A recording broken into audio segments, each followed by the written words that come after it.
ആനയും ഉറുമ്പും. ഒരു കാട്ടിൽ ഒരു വലിയ ആനയുണ്ടായിരുന്നു. അവന് വളരെ അഹങ്കാരമായിരുന്നു. അവൻ്റെ ശക്തിയിലും വലിപ്പത്തിലും മാത്രമേ അവന് വിശ്വാസമുണ്ടായിരുന്നുള്ളൂ. ആന ചെറിയ മൃഗങ്ങളെ എപ്പോഴും ശല്യപ്പെടുത്തുമായിരുന്നു. അവിടെയുള്ള ഒരു ഉറുമ്പുകൂടിനരികിലേക്ക് ആന പതിവായി പോകുമായിരുന്നു.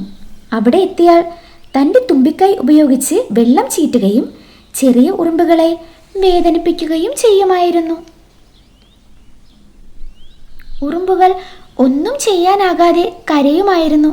പക്ഷേ ആന ചിരിച്ചുകൊണ്ട് പറഞ്ഞു, എനിക്ക് നിങ്ങളെയൊക്കെ തീർക്കാൻ എൻ്റെ കാൽപാദം മാത്രം മതി. ഇങ്ങനെ ആനയുടെ പീഡനം തുടരുകയായിരുന്നു. അങ്ങനെ ഒടുവിൽ ഉറുമ്പുകൾ തീരുമാനിച്ചു, ശക്തിയേക്കാൾ വലുത് ഐക്യമാണെന്ന് നാം തെളിയിക്കണം. അങ്ങനെ ഉറുമ്പുകൾ കൂട്ടമായി ചെന്ന് ആനയുടെ തുമ്പിക്കൈയിൽ കയറാൻ തുടങ്ങി.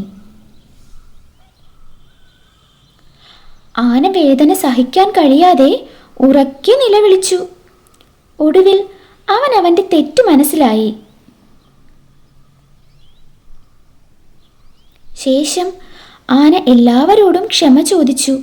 ഇനി മുതൽ അവൻ എല്ലാവരോടും കരുണയോടും സ്നേഹത്തോടും പെരുമാറുമെന്ന് വാഗ്ദാനം ചെയ്തു.